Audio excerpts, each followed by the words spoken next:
Ginny Licorice Allsort's Secret by Pearl Forster.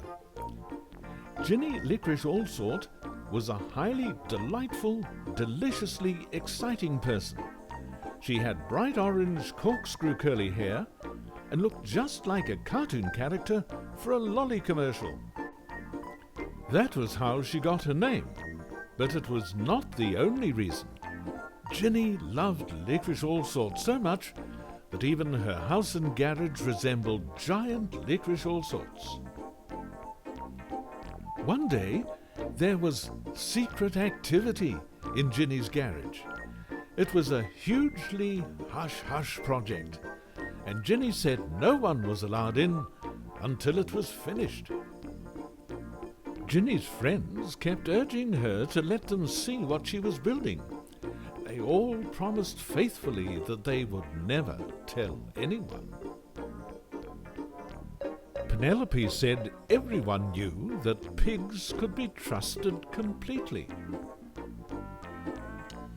Daniel declared that dogs would rather die than be disloyal. Quentin twisted his whiskers and whispered that cats might be curious, but they knew when to keep quiet.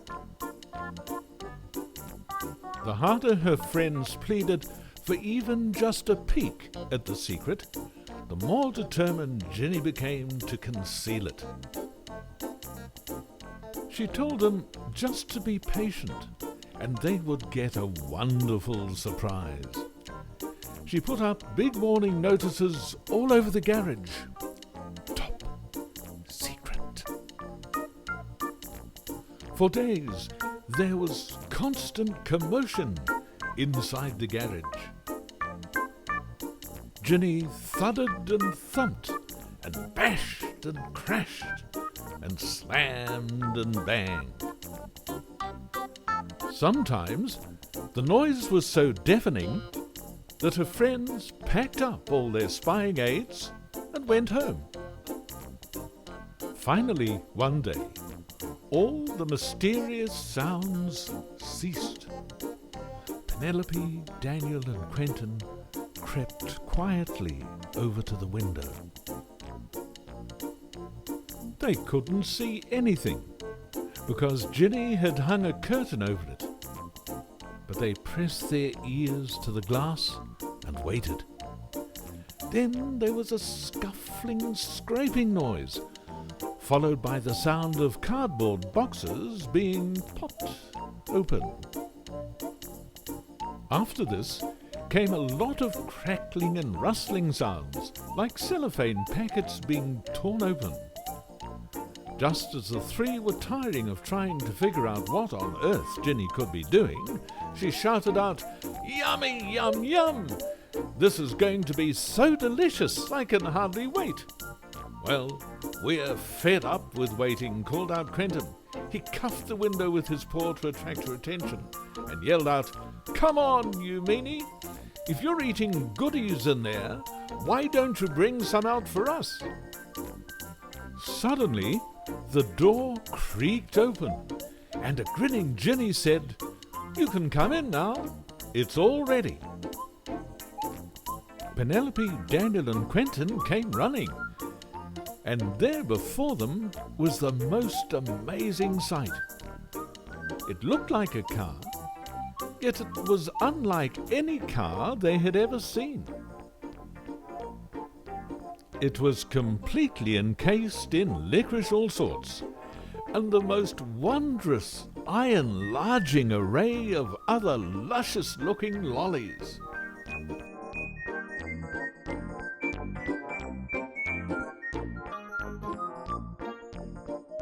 "What is it? What is it?" they all chorused. "What does it look like?" "It's a lolly scramble car, of course," said Ginny. "A lolly scramble car?" all three exclaimed. "What's a lolly scramble car?" "Well, honestly," said Ginny, "don't you have any imagination? It's a car for taking on a picnic, and there's the picnic already built into it." Then she beamed jubilantly and announced, "This is all guilt-free goodness. It's natural confectionery, sweetened with fruit juice, contains no artificial flavours, colours or preservatives. Wicked! They all cheered. The perfect day for the picnic arrived at last, and Ginny triumphantly drove the car out of the garage. Her high-spirited friends were feverishly impatient to be off, but the car smelt so inviting that they couldn't resist just taking a few licks before jumping in. From the moment the car pulled out onto the road, people were stopping to stare in astonishment. Children shrieked with delight and pointed it out to each other. "What is it? What is it?" they all shouted. Quentin was grinning with pure pleasure as he yelled out, "It's a lolly scramble car for taking on picnics, and that's where we're off to right now." Soon the car was bowling along the highway, but Ginny said she didn't want to drive too fast just yet. "Why? Why not?" they all demanded. "You'll find out when we get to the picnic spot," Ginny promised.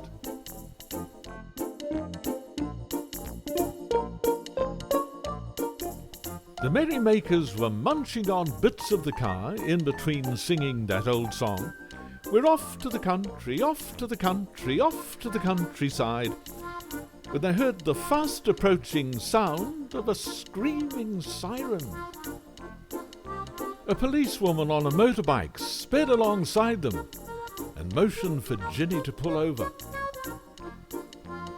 Ginny stopped the car and turned off the motor, but the policewoman kept her bike engine running. She flapped her arms angrily at Ginny's car, and above the raucous roar she shouted, "What in a blue bucket of bilberries do you call this?" The four friends all shook their heads to indicate that they couldn't quite catch what the policewoman was saying. Ginny smiled her very most polite smile and said, "We weren't speeding, were we, officer?" "You weren't what?" shrieked the policewoman. Ginny tried again in a very much louder voice.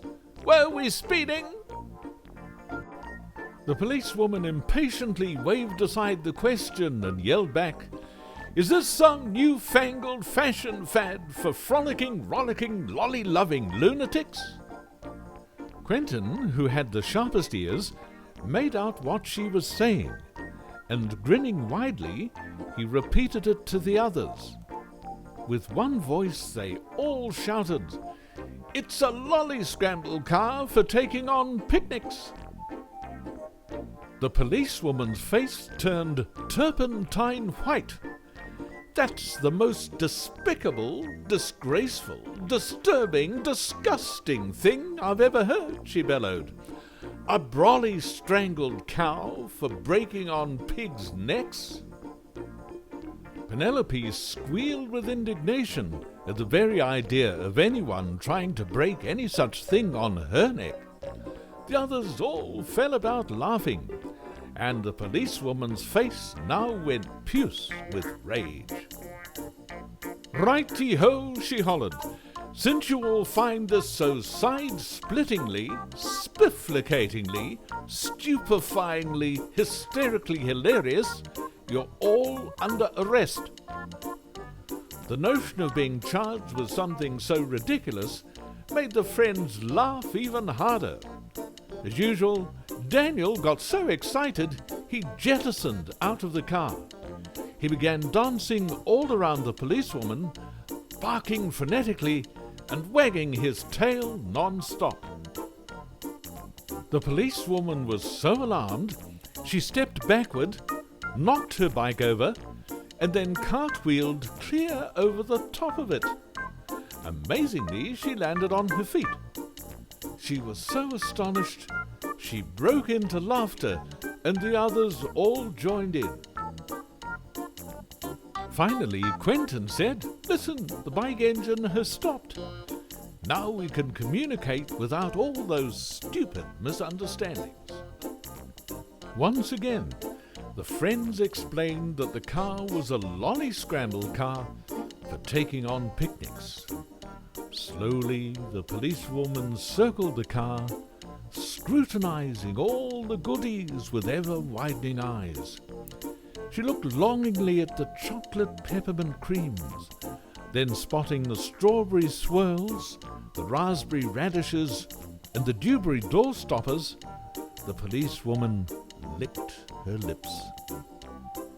She turned her hungry gaze to the marshmallow moonbeams, the cobalt-blue collywobbles-coolers, the shocking pink pitch-me-quicks, the lemon-lime lizards, the gooey green gooseberry gobblers, the chocolate-dipped tangerine orangutans, and the carob-coated macadamia monkeys. But when the policewoman sighted the frosted, frizzled fudge-fish, she could contain herself no longer. Oh, you lucky, lucky pigs, she squealed. Oh, I beg your pardon, she said to Penelope. They all cracked up, even Penelope. Ginny looked thoughtful for a moment, then quizzed the policewoman. How long is it since you went on a picnic? The policewoman pondered this and finally said, You know, I don't think I've been on a picnic since I was at school. And how long is it since you had any fun? Ginny demanded. Once again, the policewoman struggled to remember. Just as I thought, said Ginny. You've forgotten how to, I'd say. Well, I think you'd better come with us and relearn the importance of taking time to enjoy yourself.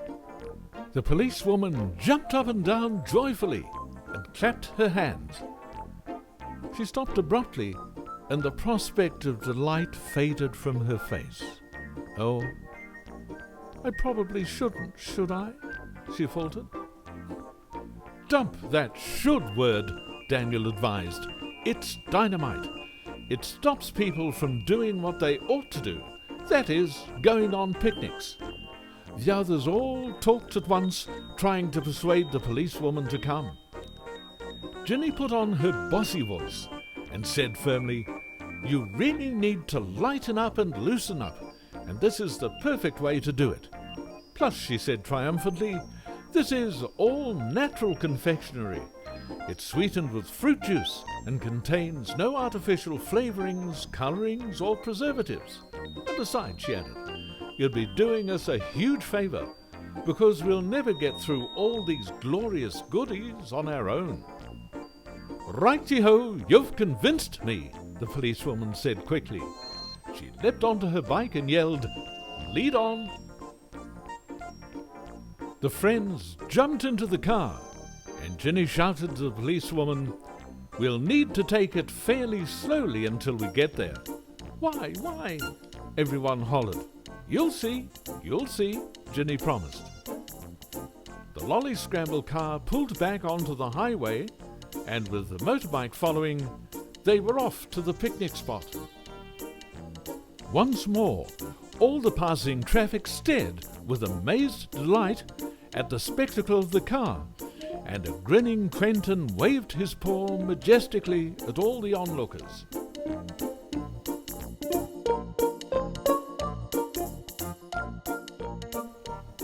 Finally, Ginny signaled to turn off the road, and they found themselves in a huge park beside a lake. A whole flock of mallard ducks was diving and dipping into the glittering water, alongside several gracefully gliding swans. Ginny halted the car in front of an enormous picnic table, and they all piled out. From the car boot, they took a bright yellow tablecloth, and the policewoman helped them to spread it over the table. Then came paper cups and bottles of luscious-looking fruit drinks, with appetizing names like Juniper Jelly Jiggle Juice, Triple Minted Mango Milk, Pineapple Passion Punch, Apricot Dew, Peach Caramel Cream, and Sassy Sarsaparilla Twister.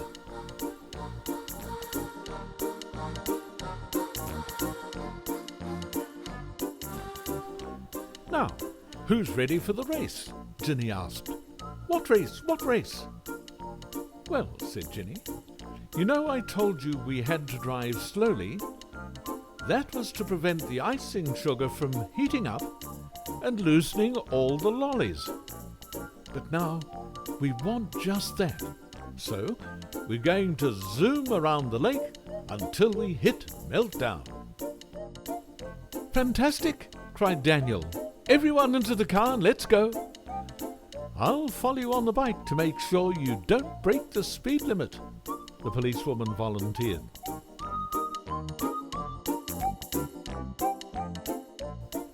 By now, all the ducks and swans were waddling around the car, waiting for an invitation to join in. Ginny smiled welcomingly at them and said, "Come on, there's heaps for all of you."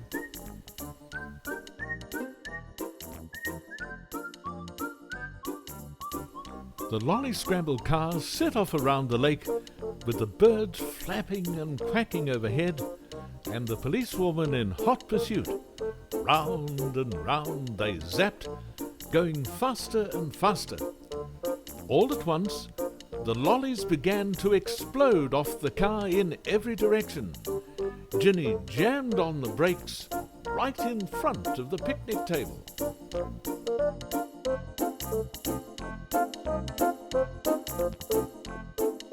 "Scramble time!" she shrieked. Everyone jumped and dived to catch the popping lollies. They all ate until they were so thirsty that they drank every drop of the delicious juices. "This is the most exciting picnic I've ever been on," the policewoman declared. They all agreed and said they wished it didn't have to end.